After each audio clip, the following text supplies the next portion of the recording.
আজ সকাল থেকেই মুষলধারে বৃষ্টি পড়ছে। সারাটা দিন ঘরে আটকা পড়ে থেকে একঘেয়েমি লাগছে আমার। বিকেলে কুসুমপুরের মাঠে ফুটবল খেলতে যাওয়া হয় রোজ, কিন্তু আজ আর হলো না। কিছুক্ষণ বইয়ের মধ্যে ডুবে থাকলেও এক কাপ চা খাওয়ার প্রয়োজন বোধ করছি। বাইরে এখনও ঝিরঝিরে বৃষ্টি হচ্ছে। বৃষ্টি কমার অপেক্ষায় বসে আছি। অবশেষে ঠিক রাত 8:30 দিকে বৃষ্টি খানিকটা কমে আসে।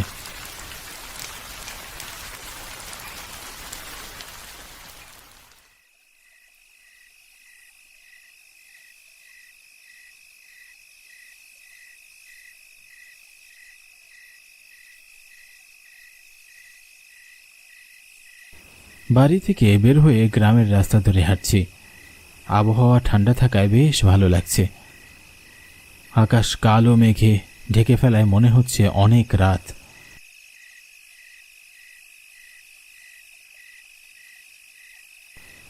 গ্রামের কর্দমাক্ত রাস্তায় হাঁটছি, ভালো লাগছে বেশ। উদ্দেশ্য হরণ কাকার চায়ের দোকানে যাওয়া।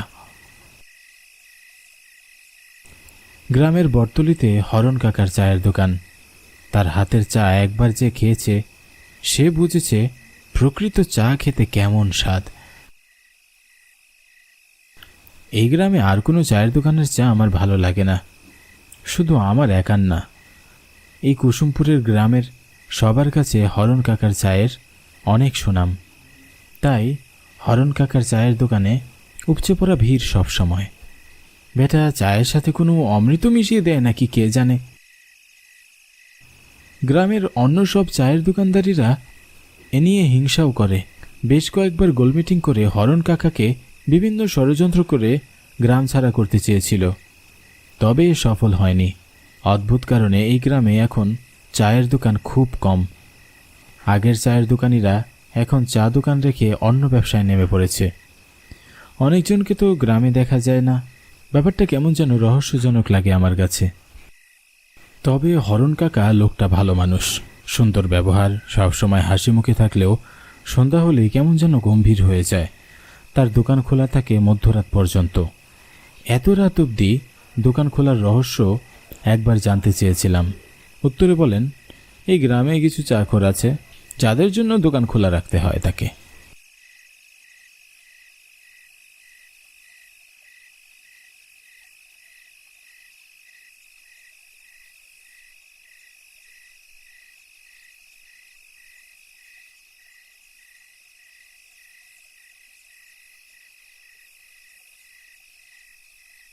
আমি চায়ের দোকানে পৌঁছে দেখি সেখানে আগে থেকে একজন ক্রেতা বসে আছে।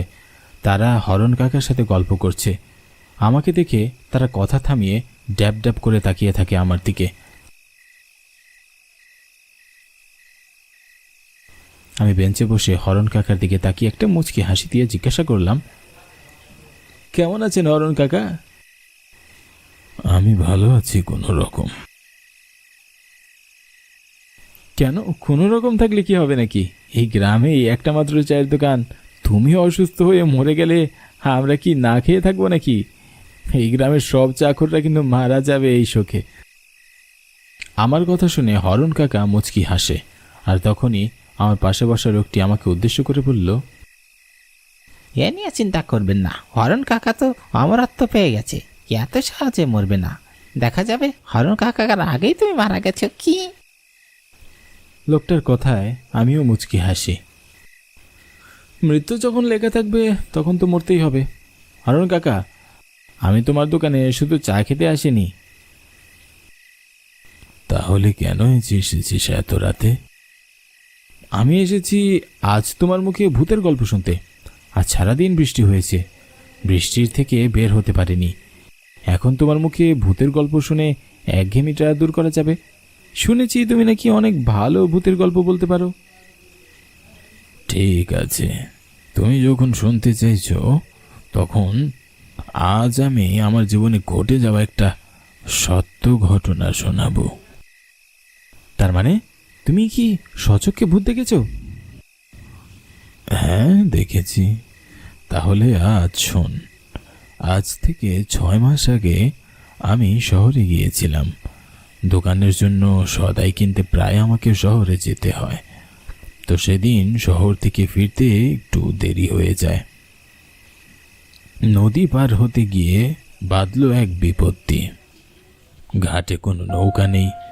ক্লান্তি নিয়ে নদীর ঘাটে দাঁড়িয়ে থাকি অনেকক্ষণ। ভেবেছিলাম সারা রাত বুঝি নদীর ঘাটে বসে থাকতে হবে, কিন্তু হঠাৎ কানে ভেসে এলো পানির শব্দ। আমি নদীর দিকে তাকিয়ে দেখি একটা নৌকা আমার দিকে এগিয়ে আসছে।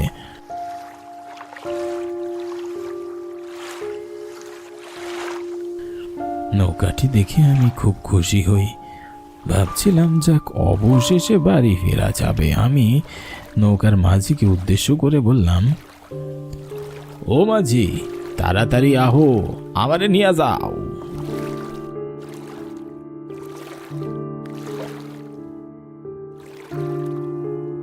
মাঝি আমার কথা শুনে এগিয়ে আসে। আমি নৌকায় উঠে বসি।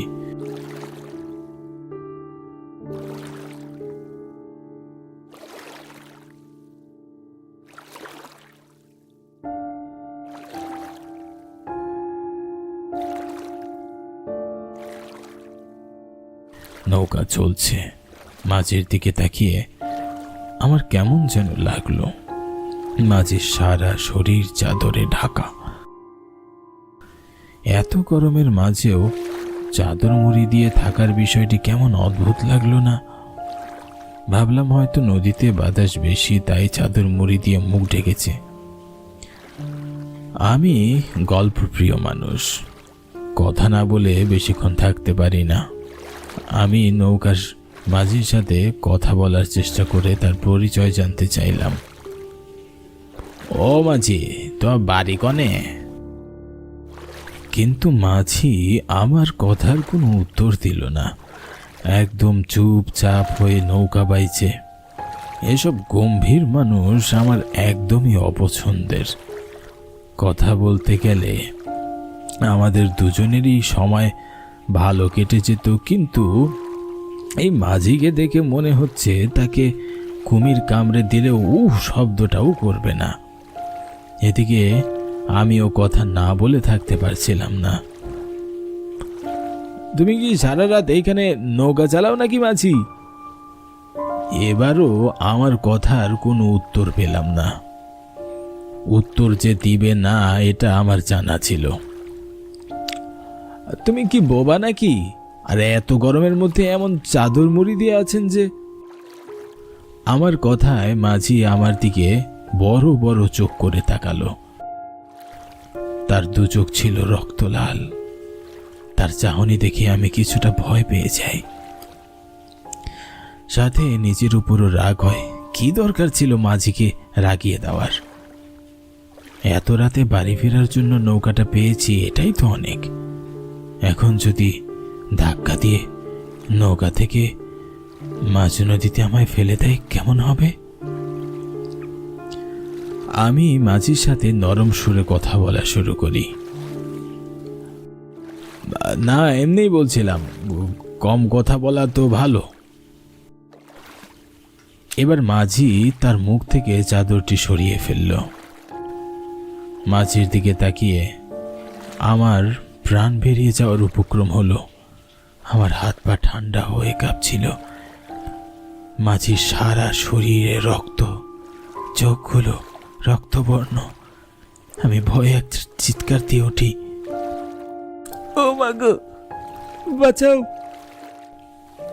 জানি এত রাতে আমাকে কেউ বাঁচাতে আসবে না।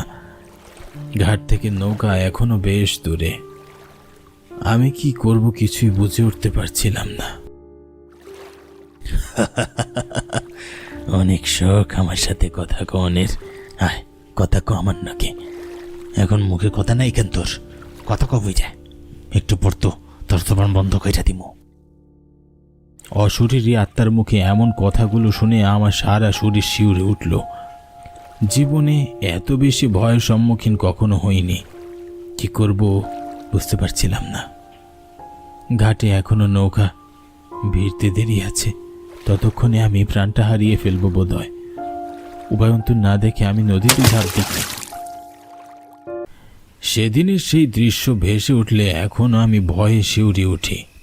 কত ভয়ঙ্কর হয় অশরীরীগুলো দেখতে। তাদের মনে দয়া মায়া কিছুই থাকে না, হাতের কাছে পেলেই মেরে ফেলে। তোমার ভাগ্য ভালো সেদিন তুমি বেঁচে গিয়েছ। জানি না কেন হরণ কাকা আমার দিকে তাকিয়ে এক রহস্যের হাসি হাসল। হরণ কাকার জীবনের ভয়ের গল্পটা শুনে আমার নিজেরই ভয় লাগছিল। সত্যি বলতে আমি খুব একটা সাহসী না, তবে ভূত বিশ্বাস করাটা নিছক পাগলামি মনে হয়।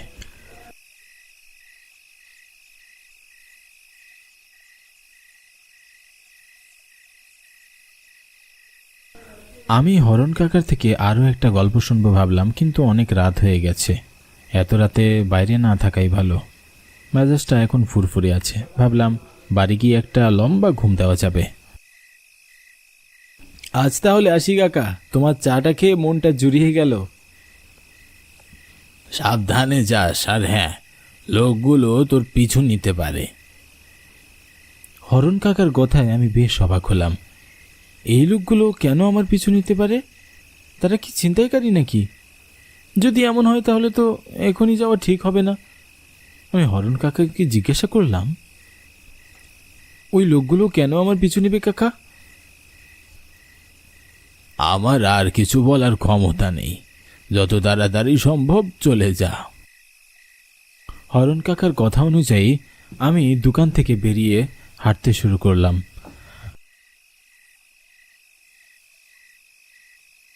যদি সত্যি সত্যি লোকগুলো আমাকে অনুসরণ করে, দ্রুত পায়ে হাঁটছি আর ঘন ঘন ঘামছি।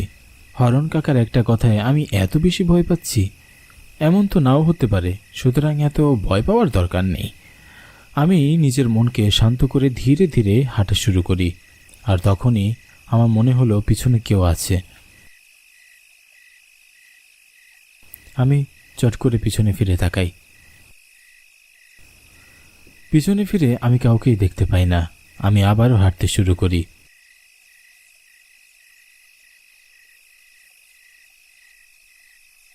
ঝিঝি পোকাদের ডাক মনের ভিতর লাফিয়ে উঠছে। হরণ কাকার কথা যদি সত্যি হয়, তাহলে আজ তো বাড়ি ফিরা হবে না। ছিনতাইকারীরা আমাকে ধরলেও কিছু পাবে না। আমি বাড়ি থেকে বের হওয়ার সময় কিছুই নিয়ে আসিনি, পকেটে শুধুমাত্র 50 টাকা আছে। আবারও পিছনে হাঁটার শব্দ হচ্ছে। আমি এবারও পিছনে ফিরে তাকাই, কিন্তু কাউকেই দেখতে পাই না। অথচ হাঁটার শব্দ পাচ্ছি। নাকি হরণ কাকার ভূতের গল্প শুনে আমার এমন ভুল মনে হচ্ছে? কিছুই বুঝতে পারছি না। আমি যত দ্রুত সম্ভব হাঁটতে থাকি। পিছনে হাঁটার শব্দ এখনো আসছে। এবার আমি চট করে পিছনে ফিরি। তখন দেখি হরণ কাকার চায়ের দোকানের সেই লোক দুইজন। এতক্ষণ তারা আমাকে অনুসরণ করছিল। তাহলে হরণ কাকার কথাই ঠিক, কিন্তু এরা কি চায় আমার কাছে? রাত আনুমানিক 11টা বাজে। আকাশ ঘন কালো মেঘে চেয়ে আছে।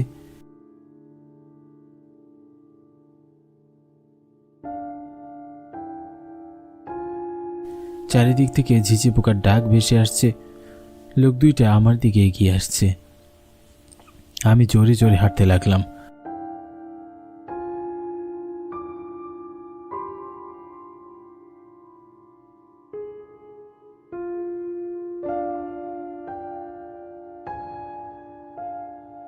হঠাৎ আবারও পিছনে ফিরে দেখি লোক দুটো আমার পিছনে নেই।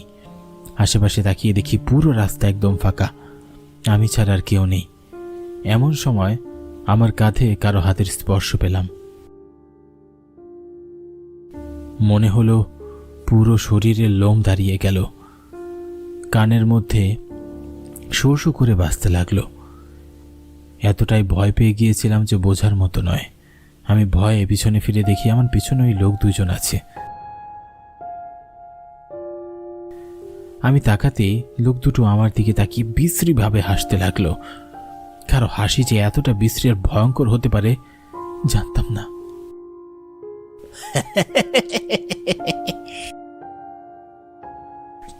আপনারা আমার পিছু নিয়েছেন কেন?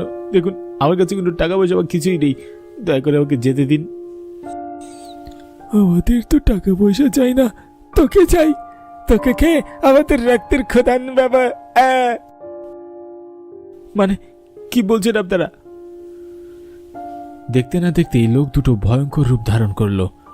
তাদের সুন্দর চেহারা নিমেষে বিভৎস হয়ে গেল। মুখ ঝলসে আছে, চোখ থেকে রক্ত বের হয়ে পড়ছে। আমি ভয়ে একটা চিৎকার দিয়ে দৌড় দিতে থাকি। ছেড়ে দাও, ছেড়ে দাও আমাকে।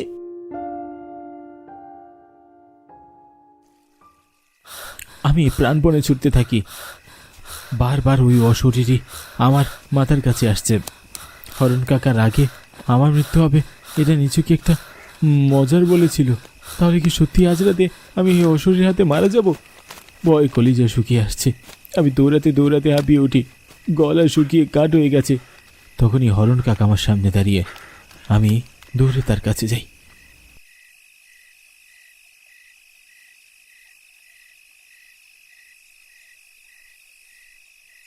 হরণ কাকা, ওরা ওরা আমি মেরে ফেলবে, বাঁচান, ওই শরীর দুটো আমি মেরে ফেলবে।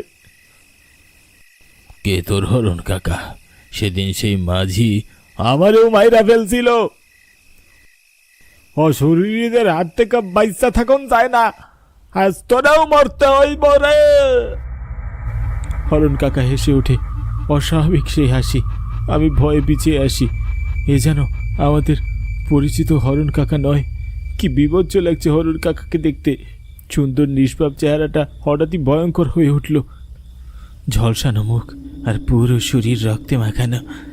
আমি কি করব কিছুই বুঝে উঠতে পারছিলাম না। দুপাশ থেকে তারা আমার দিকে এগিয়ে আসছে। আমি ভয়ে চোখ বন্ধ করে ফেলি। হঠাৎ চোখে টর্চের আলো পড়তেই আমি চোখ তাকিয়ে দেখি টর্চ হাতে একটা লোক আমার দিকে এগিয়ে আসছে। আমি ভয়ে কিছু বলার শক্তি হারিয়ে ফেলেছিলাম।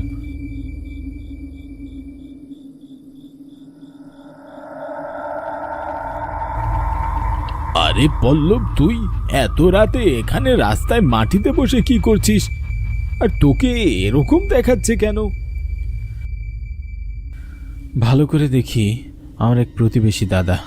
আমি তাকে দেখে যেন স্বস্তি পেলাম। এরপরে তাকে সবটা খুলে বললাম। সবকিছু শুনে দাদা বললেন, আরে তুই জানিস না হরণ কাকা তো গত 2 দিন আগে মারা গিয়েছে। সেদিন সকালে এক জেলে মাছ ধরতে গিয়ে নদীর পাড়ে তার লাশ পেয়েছে। লাশের অবস্থা ভীষণ খারাপ ছিল।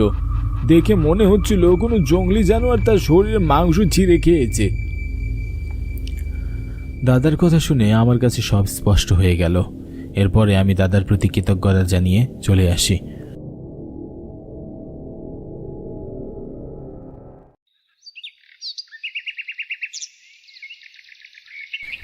সকাল থেকে আমার প্রচণ্ড জ্বর, প্রচণ্ড ভয়। আমার অবস্থা খুব খারাপ, খুবই খারাপ যায় 1 সপ্তাহ।